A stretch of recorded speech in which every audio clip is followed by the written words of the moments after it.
they don't go Yuzong because like Yuzong just fits perfectly here, and they already have the Grok, they got Lilia, they got full mid prime, so even the Faramis will get punished. How about Lapu? I don't know. I'm even thinking about FCAP at this point. The way that they're going to be playing their comp is heavily around just like team fighting strong, right? So like good luck to both of these teams at the end of the day. I like the Lapu shout out. Yeah, I don't like the Faramis. I'm feeling that maybe FCAP are taking the focus on winning and away from their opponent to their detriment. Because there's so much that SRG is presenting that FCAP here just picked up the Faramis and the Nolan. Got it. We were all right. They pick up the Faramis and the Nolan, just wanting to go fast and hard. Let me just say, Man. I really like this Lapu pickup. Yes, so good. Yeah. I think SRG's got this. I mean, Draft-wise. whether they Draft-wise. do or not, it's all about the players in the game. Right now it's match point, ladies and gentlemen. And with that, we're throwing it over to our casters.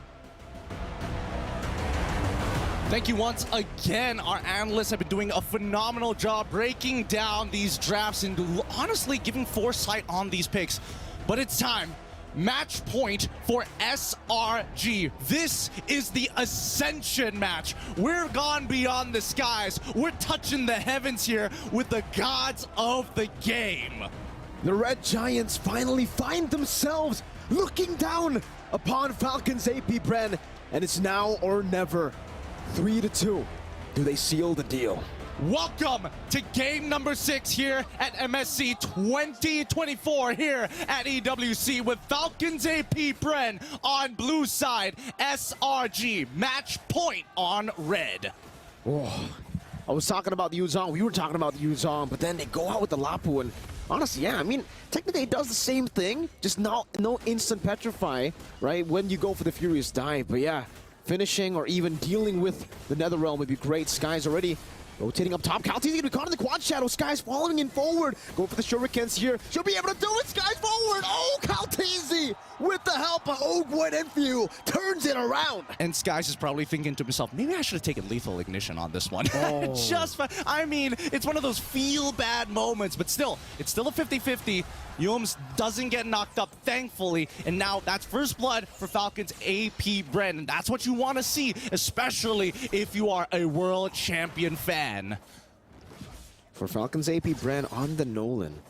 See, it's very rare that we get to see this, right? When Wolf says that he doesn't like Falcon APBREN's draft.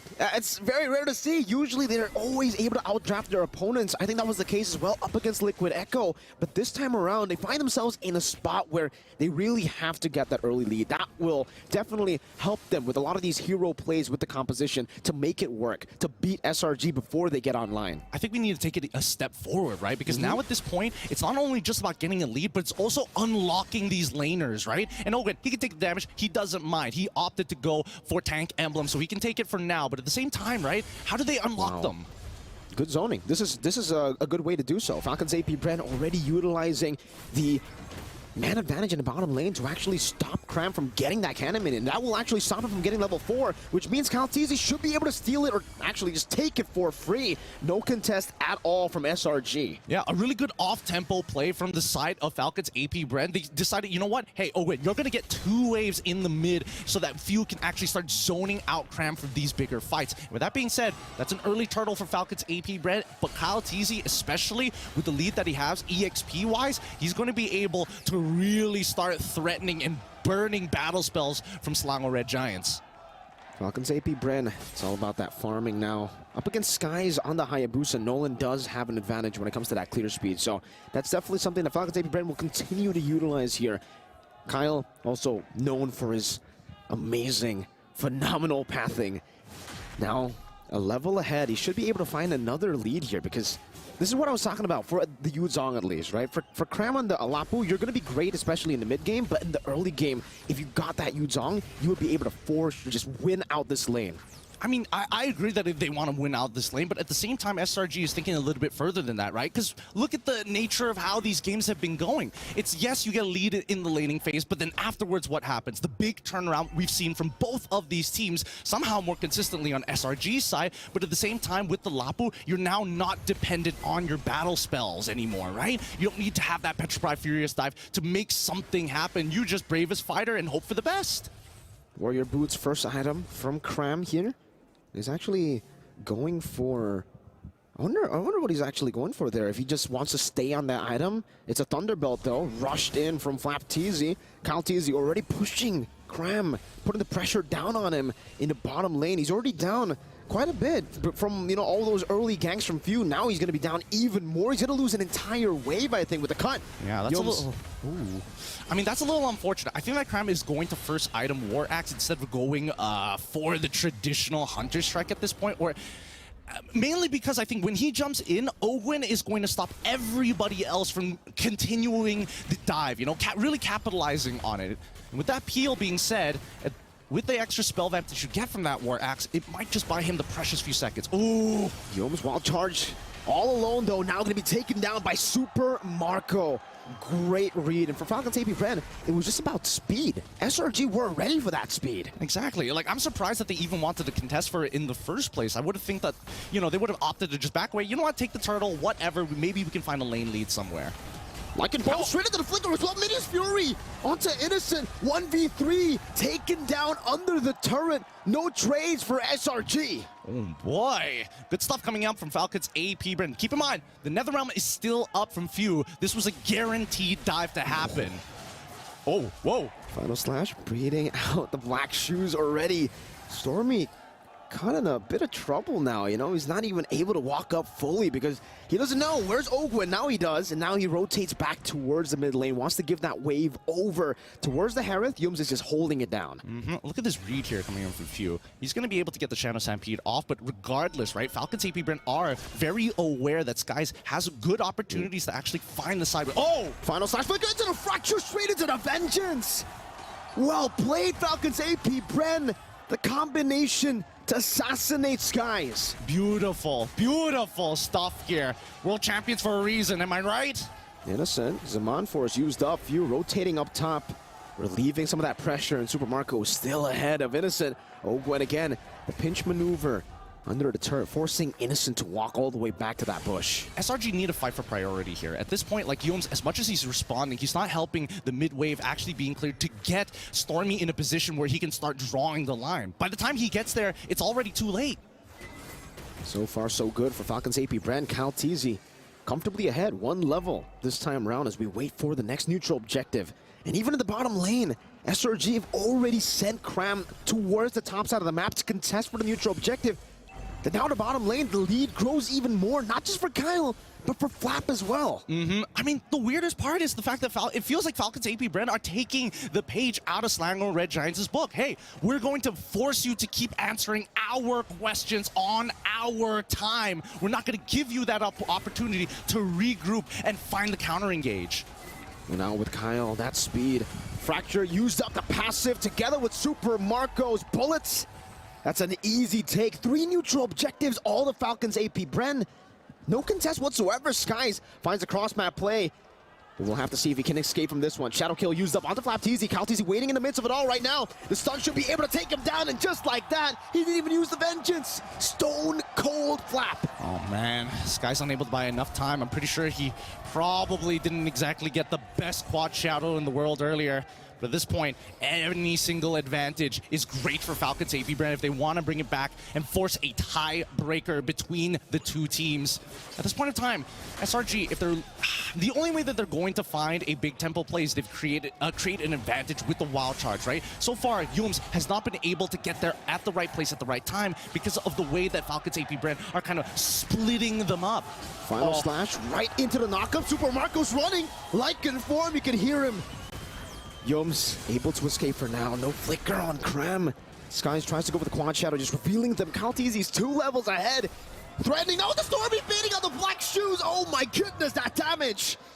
It's not looking good. It's not looking good. Let's look at the gold difference here because right now Super Marco is currently 1,200 gold ahead, and that's not what you want to see. But even so, even KyleTZ continuing to be, I mean, he's so far ahead already. He is so far ahead, and I think the items display it very well. He doesn't even need the Sky Piercer, right? He thinks, okay, I'm gonna go for Blade of Heptases and then Hunter Strike, and then I'll go for the Sky Piercer. I already have enough damage early game, fool. And with that being said, right, situational items are going to start coming into play, and I think it's important that they get it as soon as possible, because right now that's a 3-item Roger, and not exactly the best position to be if you're low.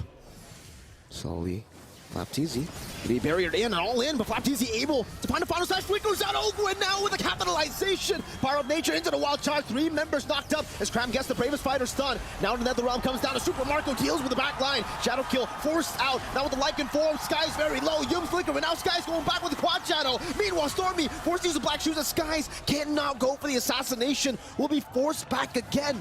It's 1-for-0. Flap going in, connecting onto Yums, but will not be able to find the hit. Innocent with his Amon Force turns things around, finds a trade back, and Cram is back up. Nice reaction time coming in from Yums. That Power of Nature saved his life from Flapteezy trying to go for that final slash. But at the end of the day, Falcons APBREN, despite trading Flapteezy over to Innocent, doesn't matter. They got the neutral objective, and that's the most important part.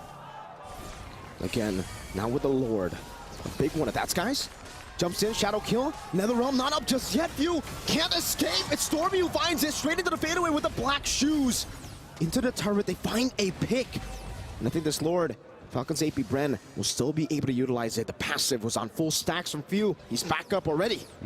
Let's look at the damage dealt so far, because right now, Whoa. we're seeing that Few. Again, these fights have been really, really compact, and the closer SRG sticks together, the more the Ghost Burster is going to do even more damage. And man, you can just see how badly Flapteezy wants to catch somebody, just overextending, even by a single pixel. They'll find everything. But similar to the previous game, right, we did see that, you know, on Fanny, you want to be able to kind of split push on the side of the lane. For Hayabusa, exact same thing, right? You want to kind of alleviate the pressure. Oh, Super no. Marco with the chase down. Now Sky's going back and forth. Scratch down. Super Marco wins the 1v1.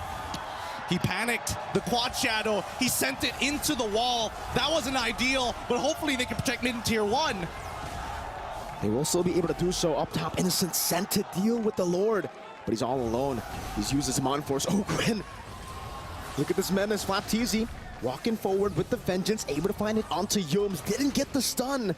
Kyle Teasy in the mid lane, zoning Cram away, and they are able to zone them away, at least from the tier 1 in the mid lane, getting that tier 2 up top as well. Kyle forced back, Stormy, and now Yums, great maneuvers by him with the conceal. Zone them away from this turret. Ogwen, knock up, final slash, displacing Yums, still able to find a wild charge. Kyle Teasy in the back, shadow kill used up. Nether Realm there to protect them. Meanwhile, Super Marco will be able to escape still. Dodges away, flicker from Cram, not able to find it just yet. And Cram, despite all the damage, he can't take anyone down. Stormy with the chase. But then the motivation roar just gets them back up. Oh, that's a War Axe diff right there. Survive. Oh, Stormy gets hit! Final slash, Stormy trying to run away, doesn't have the black shoes. Meanwhile, Crab gets bursted down. Kyle Teasy gets rid of Stormy. That's a 2-for-nothing trade. Falcons APBREN has been in the driver's seat this entire game, but the lead finally extended from 5K to 6K. Again, it's starting to even out here, and worst yet, this could mean inhibitors. The next 30 seconds is going to be important. Oh, final slash. Again, with the vengeance, this time Innocent able to escape those Skies back and forth with the quad shadow. Now into Flapteezy again, very low. Innocent able to space out Yums with the power of nature, able to escape like it. Oh! Super Marco! Again and again, finding the play. Base turret number 1 in the mid lane. Boom! The Filipino cannon finds another. Oh no, oh no. It's starting to fall apart for SRG. Falcons APBREN, the chain deaths are happening! Minions Fury crowned with the bravest fighter, unable to find more. Super Marco continuing it, able to flicker out to safety. Innocent back and forth, now in another round. Final slash not connecting, Innocent cannot survive. Once again, they do it! They are showing you why they are the best in this game! Every single time you count them out, they just show you it's not even close! Match point for both of these teams. We couldn't have asked for anything better here, Mirko.